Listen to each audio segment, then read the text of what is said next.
Within the Bible, within scripture, you're going to notice it says, don't go to the left, don't go to the right, but narrow is the way. So this is a teaching for women to expound upon Mount Horeb and Mount Sinai. Now, Mount Horeb, okay, is kind of the middle road, if you will. That is the narrow, okay? You don't want to go so far left, and you definitely don't want to go right. Right is going to be the Mount Sinai, okay? So in Mount Horeb, it represents a holy covenant. Come closer, get into covenant with me. Come into an agreement with me so we can be one as I and the Father are one. That's what Messiah said. This mountain over here, Mount Sinai, represents sacrificial law, punishment, getting a spanking, okay? And I explained it to my teenagers this way, so I hope, I'm not trying to be condescending or anything like that. It's just that they seem to understand it this way. So basically, Horeb is the life-giving waters, the 10 Commandments, okay? So an idiom for, those waters in Exodus 17 is the life-giving water. It is the 10 Commandments. It's also the split rock. And so that's also, we know that the rock is Messiah, Yeshua, and we see that in 1 Corinthians 10, verse 4. But over here with this sacrificial law, that was, we're going to get into this too, it was added for transgression, okay, because they made a golden calf, so we're going to get into that. But basically on this right side, going too far right, you're going to see language like the law of sin and death, okay? You're going to see the law of the flesh. You're going to see the burnt mountain that you're not supposed to touch, stoning, animal sacrifice, okay? So that's what this Mount Sinai represents. And as far as being on the narrow road and wanting to come in, that's where you want to be. You want to be what was desired at Horeb, those life-giving waters, okay? And you don't want to be out in left field because they're completely lawless. Now let's take a look at Exodus 17. So starting in verse 1, and all the congregation of the children of Israel journeyed from the wilderness of Sin after their journeys, according to the commandment of the Lord, and pitched in Rephidim. And there was no water for the people to drink, no life-giving waters, okay? Wherefore the people did chide with Moses and said, give us water that we may drink. And Moses said unto them, why chide you with me? Wherefore do you tempt the Lord? And the people thirsted there for water. They were thirsty. They wanted that 10 Commandments. And the people murmured against Moses and said, wherefore is this that you have brought us up out of Egypt to kill us and our children and our cattle with thirst? And Moses cried unto the Lord, saying, what shall I do unto the people that they almost be ready to stone me? And the Lord said unto Moses, go on before the people and take with thee of the elders of Israel and thy rod, that's the rod of authority, wherewith you smotest the river, take in thine hand and go. Behold, I will stand before thee, and upon the rock in Horeb, that the rock is Yeshua Messiah, and thou shalt smite the rock, and there shall come water out of it. That's the life-giving waters.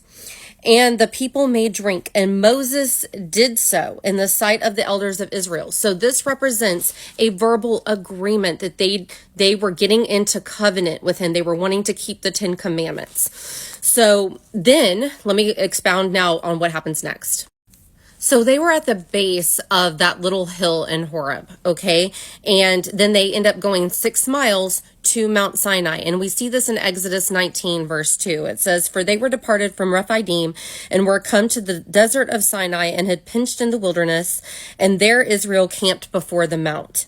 Okay, so at this point, then Moses, he's going to go up, and let me go to verse 5. Now, therefore, if you will obey my voice indeed and keep my covenant, then you shall be a peculiar treasure unto me above all people, for the earth is mine. But what happened? Well, Moses went up Mount Sinai, okay, to get the tablets of stone, the 2 tablets written with the finger of God. He comes back down, and while that was happening, right, they were throwing basically this feast unto Jehovah that Jehovah never commanded, and they built this golden calf, okay? They built a golden calf first and then said, this is a feast unto Yah. So anyway, they're doing what's right in their own eyes and starting to go to idolatry. And because they start breaking the commandments, they're putting another little g God above him. So that's breaking the first commandment.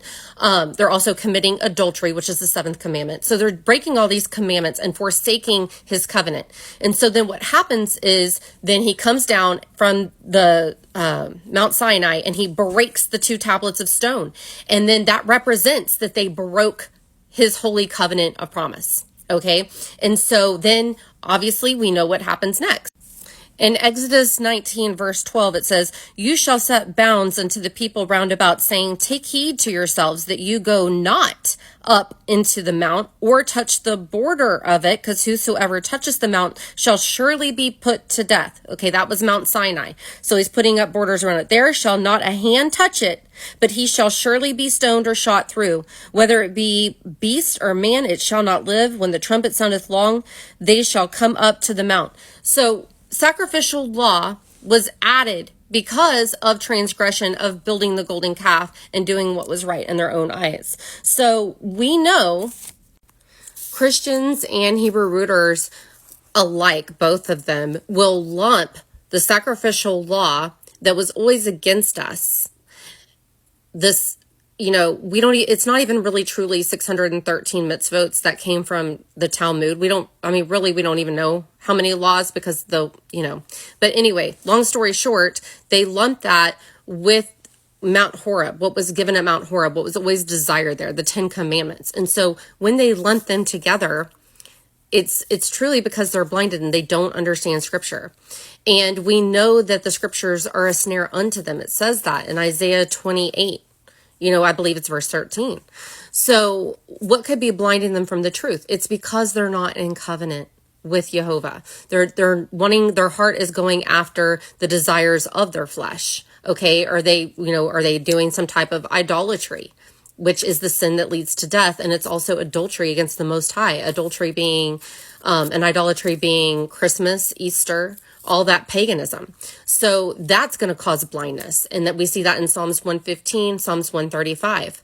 Also doing what's right in your own eyes, and a sin of presumptuousness, as we see in Psalms 19:13, that can also cause blindness. So we have, these people that are out in the left field, the Christians, because they are completely lawless. Okay. They're just totally clueless.